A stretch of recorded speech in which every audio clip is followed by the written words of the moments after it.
My G80 M3 is finally back from the fabricator. I'm gonna show you guys all the fab work and tell you guys why I chose to do everything the way I did. The intercooler choice, intake manifold choice. But first, we need to get all this plastic off the car. The fab guy was super scared, so he wrapped everything in plastic to not scratch it, which I respect and appreciate. So let's get this off and get to showing you guys what's what. Intake manifold, why? We went with a Wagner intake manifold, and the reason why, it's an air-to-air manifold that fully removes the air-to-water stuff, and that allows us to run a big fat S intercooler. For all the clamps, we went with the HD style clamps that remove the couplers, that way a coupler can never pop off, but to be honest with you, these O-rings can still leak over time, especially with a ton of heat, so it's one of those things you gotta check. The fab guy did a little bit smaller wastegate piping than I would have loved. This is smaller than the wastegate outlet, which will lead to boost creep, so he's gonna have to resolve that before I drive the car. A little bit annoying, but it happened. Hopefully he fixed it and makes it right. But overall, the piping layout is a 2-to-1 little Y section, and then a big fat intercooler in the front of the car.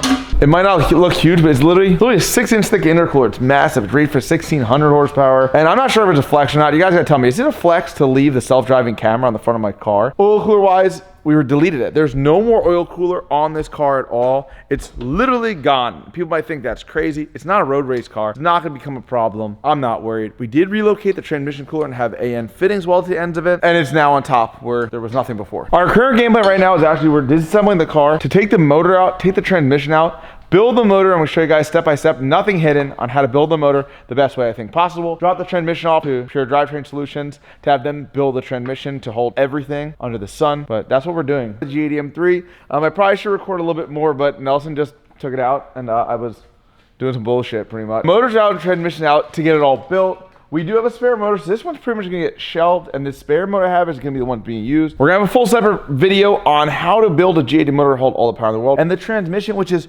ridiculously huge, is gonna go right to Chris Miller at Pure Drivetrain Solutions to have him build it. Oh, the transfer case is built into it. No, it does unbolt. It does unbolt. Is that how they are? Maybe it's like that. This is a breather. Motor's out. The car's looking pretty helpless. I'm at Pure Drivetrain Solutions with Chris Miller, the owner. We're getting my G80 transmission dropped off, and they're gonna build it to hopefully handle everything I throw at it. He builds literally everyone's transmission. Everyone. So if you want a transmission done, that's obviously who you go to. There's people online doing other things, but I'm not here to save $10. I'm here to get the best product hands down. They literally make a ton of shit. They build them here. There's no bullshit. They are the transmission people hands down. What's that here? Converters as they come in, and you can come down the track over there. And this is everything that's made. Over there. In unit 1 comes in here for QC. There's a lot of them.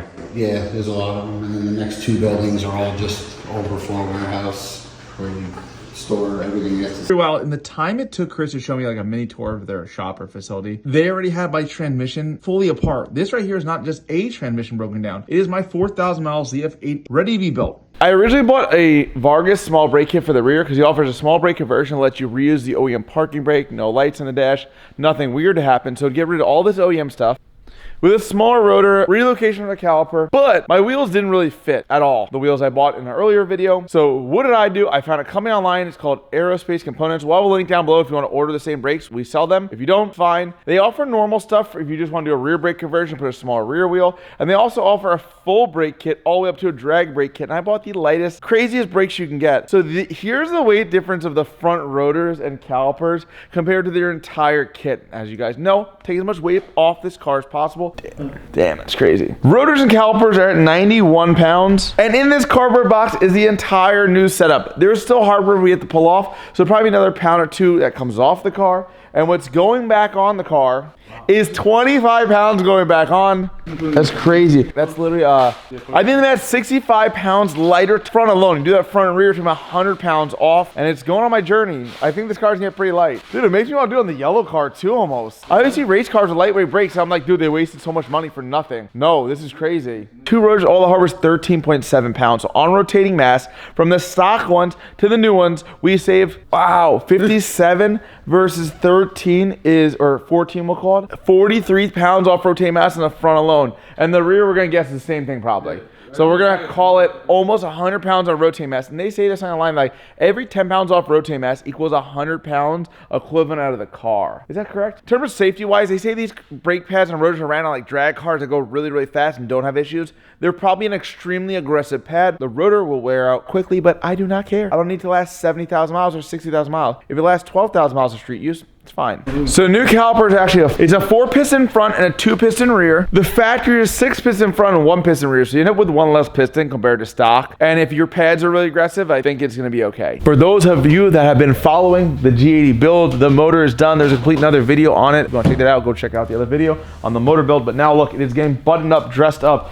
All the hoses, oil filter housing, I guess it's water pump. Everything's going on. We're gonna delete a few more things like these little lines here. For the throttle by, normally we're running the super one, which doesn't have that. We've done a few weird things. So normally this car runs an oil cooler. I am not road racing my car. I'm not gonna be driving for hours, getting oil temps ridiculously hot. So we deleted the oil cooler. I was thinking about relocating it. We had things welded to it. Probably showed it to you before. It was a lie, changed my mind.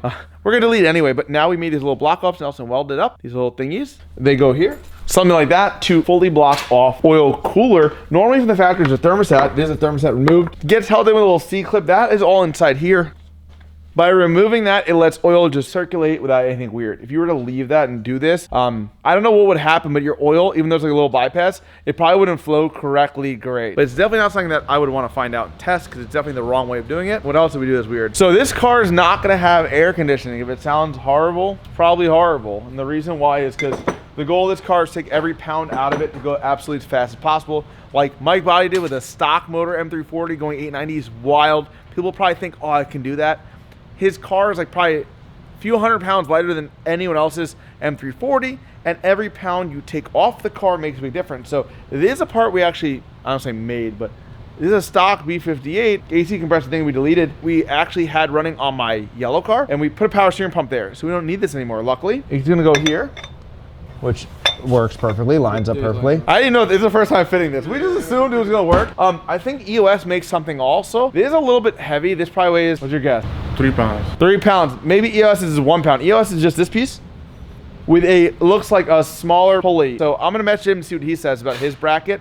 Maybe save another pound or two, and it's a nicer, cleaner looking thing. This looks a little ghetto. We can cut it. Yeah, we can cut it too. I just worry about structure. I do really like how simplified all this is becoming. All these random cool lines are all going away. I'm gonna have like one going to the radiator, one going to the radiator, and I guess 2 go to the heater core assembly thingy and coolant tank. Normal engine thing. If you guys are waiting to see the progress on the G80, I've been waiting too. We had multiple delays, like head gasket that was wrong, and there's a crazy custom head gasket showing the engine build thing. The first one wasn't right, so we had it remade. It was right, it was just for the wrong motor. I sent in samples, it was the wrong thing, so we used it in something else. There was also delays like bearing issues that we got, but that's all once again in the other videos. Now there's no more delays. That's ready to rock and roll. We talked about the transmission, I think, previously. This is a pure drivetrain solution, stage 3 transmission, upgrade torque converter, upgrade transfer case. It is everything they offer. You click all the options on their website. That is what I got for this car. This is like getting together. We're gonna put the motor in the car. The motor is fully dressed and ready to go back in the car. The subframe's not really getting clean because it is a 4,000 mile subframe. It looks totally fine. The transmission is obviously back from pure. We have the AMSOIL fluid that has to get, I guess, loaded into the torque converter a little bit first before installing into the transmission, and then it all goes on to the motor. Motor's as dressed as it can be, with the exception of like wire harness and stuff that's just easier on the car. The same thing with the turbo manifold, and the turbos are just a hair easier to install in the car. We're waiting on a few little things like the valve cover bolts, so we're waiting on those, but that doesn't matter. Motor can go in and everything can go on without that. I have to wiggle the bolts in. Well, you're gonna... No, it's good now. I just learned the valve cover bolts are like, I think they're like retail for $15 each. It's like almost $300 in valve cover bolts. We're trying to put the transmission on. There's probably better ways, like engine hoist, but we're just gonna manual it. Yeah. Keep going, or your pants, you're right.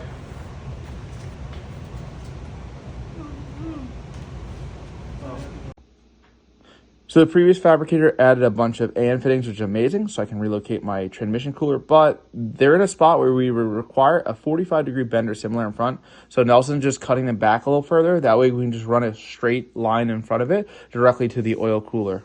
The motor is back in finally. Feels good to be at this point. Oh, let me put gloves on. Going in, yep. Design-wise on these manifolds, the BMW S58 and the G80 M3, also I guess B58, is like the easiest manifold ever to install. The bottom rail sort of kind of just sits there. The manifold just plop into place, and you have like 3 or 4 or 5 bolts on the top that hold it down. I don't know of a single easier manifold. The E36 has 24 bolts that are practically impossible to get to. Also, having the turbos halfway out the hood does give you more clearance. Also, the call of making everything V-band, so instead of doing a T4 on each turbo, which would have made it easier to find different turbos, doing the V-band inlet outlet and the Vibrant HD style clamp on the outlet on the turbo just makes everything so easy. You just put it in and everything has a ton of room to wiggle left, right, up, down to line everything back up.